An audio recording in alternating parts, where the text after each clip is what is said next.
Israel విరుచుకుపడుతోంది. నటన్జాలోని అణుస్థావరం పైన క్షిపణులతో దాడి చేస్తోంది ఇజ్రాయెల్. అయితే ఈ దాడిలో పూర్తిగా అటు సెంట్రిఫ్యూజల్ ధ్వంసమైంది. 9 మంది ఇరానియన్ అణుశాస్త్రవేత్తలు మరణించారు. ప్రస్తుతం ఈ దాడిని అణుశక్తి సంస్థ, అంతర్జాతీయ అణుశక్తి సంస్థ ధృవీకరించింది. నటన్జా పైన దాడిని ఇప్పటికే అటు ఇజ్రాయెల్ కూడా ప్రకటించింది. ఒకసారి మీకు మ్యాప్ చూపిస్తాను. నటన్జా ప్రాంతంలో ఏ రకంగా దాడులకి పాల్పడుతోంది ఇజ్రాయెల్ అనే దానికి ఒక నిదర్శనం అది. నటన్జా అనేది ఏకంగా అక్కడ అణుస్థావరాలకి కేర్ ఆఫ్ అడ్రస్గా ఉంది. అయితే ఆ అణుస్థావరాలని పూర్తిగా నేల కురిపించే ప్రయత్నం చేసింది. ఒకసారి మళ్ళీ మీకు అణుస్థావరం అనేటువంటి విధంగానే చెప్పే ముందు అసలు ఏం జరుగుతుందో చెప్పే ప్రయత్నం చేస్తా. సో ఇరాన్ పెద్ద ఎత్తున గాజా, లెబనాన్, సిరియాలకి అన్ని రకాలుగా యుద్ధ సామాగ్రిని సమకూరుస్తూ ఇజ్రాయెల్ పైన దాడికి ప్రేరేపిస్తోంది.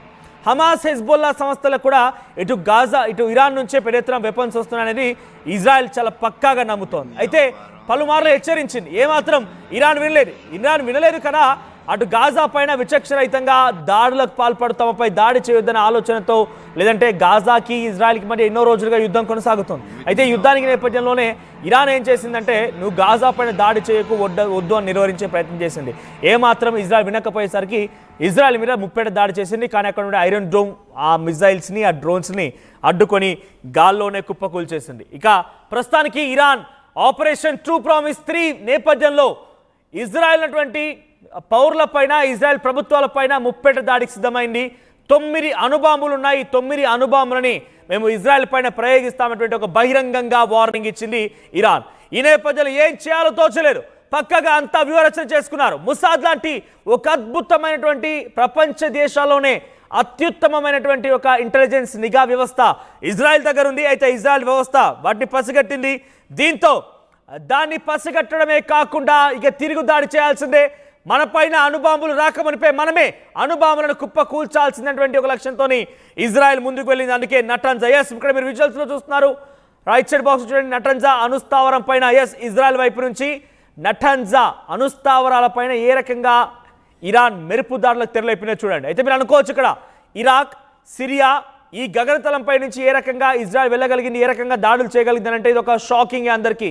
బహుశా ఇది ఇజ్రాయెల్ కూడా పసిగట్టినట్టుంది. అందుకే తమ దగ్గర 9 మంది న్యూక్లియర్ సైంటిస్టులు మరణించారు.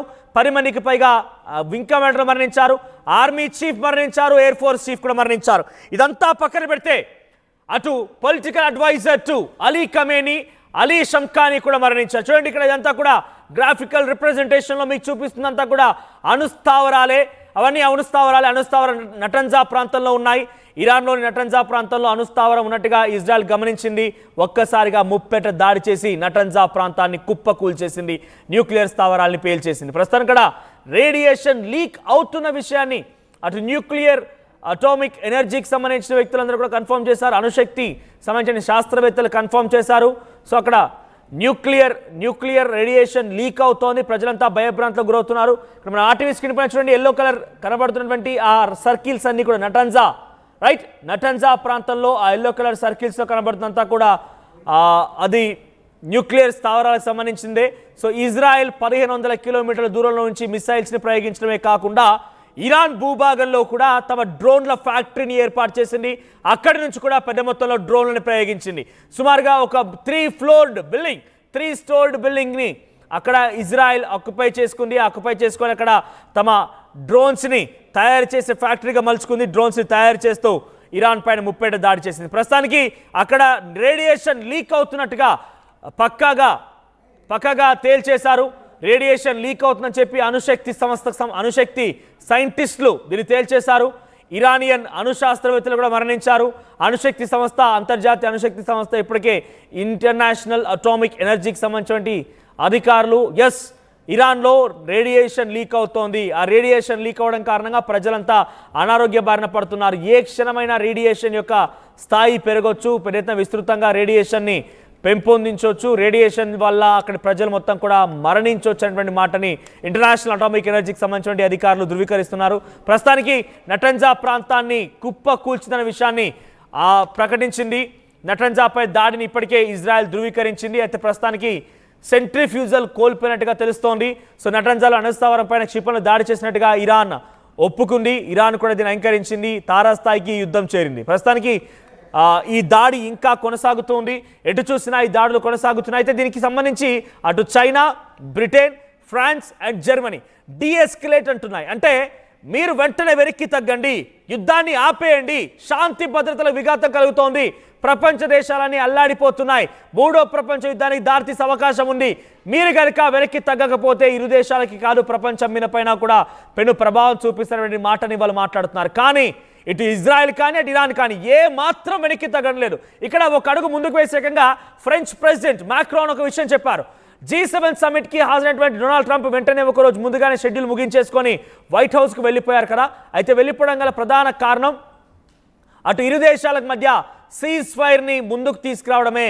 సీజ్ ఫైర్ అంటే కాల్పుల విరమణని ముందుకు తీసుకురావడం కోసమే ప్రయత్నం చేస్తున్నారని చెప్పి ఒక అడుగు ఆయన ముందుకు వచ్చి చెప్పే ప్రయత్నం చేశారు. కానీ డొనాల్డ్ ట్రంప్ అనూహ్యంగా దాన్ని తిప్పికొట్టారు. మాక్రాన్ ఎప్పుడు చూసినా తన వంతుగా ఆ స్పెషల్ అట్రాక్షన్ తీసుకోవాలనుకుంటారు. ఒక దుర్బుద్ధి కలిగిన వ్యక్తి, ఓవర్ రియాక్టివ్ పర్సన్. సో నేను అటువంటి ఉద్దేశం లేదు, నాకు సీజ్ ఫైర్ గురించి నేను ప్రయత్నం చేయడం లేదు, నేషనల్ సెక్యూరిటీ కౌన్సిల్తో నేను మాట్లాడుతున్నాను. వైట్ హౌస్లో నా వ్యక్తిగత అవసరాల దృష్ట్యా, వ్యక్తిగత మీటింగ్స్ దృష్ట్యా రావడం జరిగింది.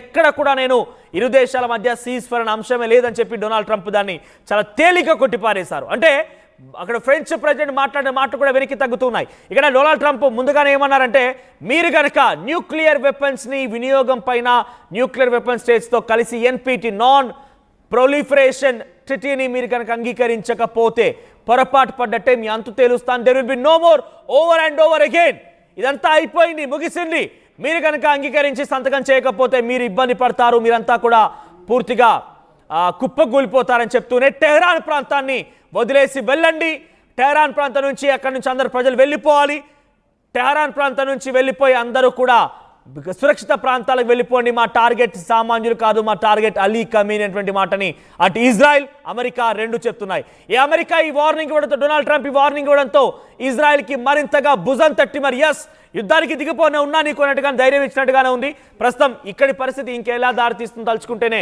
కొంత ఆందోళన కలిగిస్తోంది. ఒకసారి ఆ బాంబుల శబ్దాలు ఈ క్షణం వరకు కూడా ఇంకా ఇరాన్ పైన, టెలవీవ్ ప్రాంతాలపైన, జెరూసలేం ప్రాంతాలపైన ఇరాన్ ముప్పెట దాడి దిగుతూనే ఉంది. ఇజ్రాయెల్ ఏ క్షణమైనా చాలా భారీ వ్యూహ రచనతో ముందుకు వెళ్తుంది. ప్రస్తుతానికైతే డిఫెన్స్ మోడ్లో ఉంది. ఈ డిఫెన్స్ ఒక్కసారి కనుక ఫుల్ స్టాప్ పడితే ఇక డైరెక్ట్గా రంగంలోకి దిగిపోయి అటు ఇరాన్ని కూడా చిత్తు చేసే అవకాశం కనబడుతుంది. ప్రస్తుతానికి టెహ్రాన్ ఉన్నటువంటి ప్రజల్ని అక్కడి నుంచి పంపించే పనిలో ఉన్నారు కాబట్టి దాని పనిలో నిమగ్నమయ్యారు.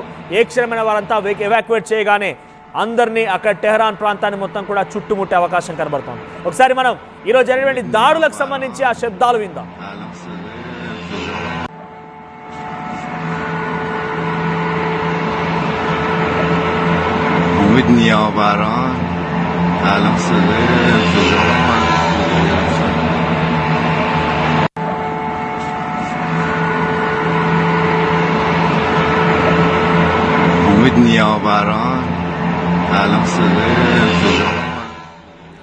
అణుస్థావరం నుంచి రేడియేషన్ లీక్ అవుతుంది అని అంటే ఏం జరిగినా ఇరాన్ మాత్రం కొంత నష్టపోయింది. చాలా తీవ్ర నష్టం ఇరాన్లో వాటిల్లింది. మీరు గమనించండి, ఇటువైపు నుంచి ఇజ్రాయెల్ ఏం చేస్తోంది, చాలా పెద్ద ఎత్తున ఆపరేషన్ రైజింగ్ లయన్ పేరుతో ఇరాన్ పైన దాడి చేస్తుంటే ఇరాన్లో సుమారుగా ఇప్పటివరకు 250 మంది మరణించారు. దాంట్లో 9 మంది అణుశాస్త్రవేత్తలు ఉన్నారు, 10 మంది వింగ్ కమాండర్లు ఉన్నారు, ఒక 3 నుంచి 4 వరకు చాలా కీలకమైనటువంటి ఆర్మీ అధికారులు ఉన్నారు. వీరంతా దుర్మరణం పాలయ్యారు. 250 మంది మరణించారు, సుమారుగా 1300 మందికి చాలా తీవ్రంగా గాయాలయ్యాయి. ఈ విషయాన్ని ఇజ్రాయెల్ ఏం చెప్తుందనంటే, ఇక్కడ గాయాల పాలైంది 1300 మంది కాదు, ఇరాన్లో సుమారుగా 5000 మందికి పైగా ఇబ్బంది పడి ఉంటారనే మాటని ఇజ్రాయెల్ చెప్తోంది. అయితే ఇటువైపు నుంచి ఇరాన్ ఏం చేస్తోంది, ఆపరేషన్ ట్రూ ప్రామిస్ 3 పేరుతో ఇజ్రాయెల్ పైన దాడి చేస్తోంది. ఇజ్రాయెల్ దీన్ని ఎదుర్కొంటోంది, సమర్థవంతంగా తిప్పికొడుతోంది. ఇప్పటివరకు 5వ రోజుగా ఇరాన్ ఇజ్రాయెల్ పైన దాడి కొనసాగిస్తుంటే సుమారుగా 25 మంది మరణిస్తే 250 మందికి చాలా తీవ్రంగా గాయాలే. ఇంకా దాడులు కొనసాగుతున్నాయి. ఇటువైపు న్యూక్లియర్ రేడియేషన్ లీక్ అయింది, ఇటువైపుగా టెల్ అవీవ్ ప్రాంతం మొత్తం కూడా శిథిలమైంది. చాలా ఘోరాతి ఘోరమైన పరిస్థితి నెలకొంది.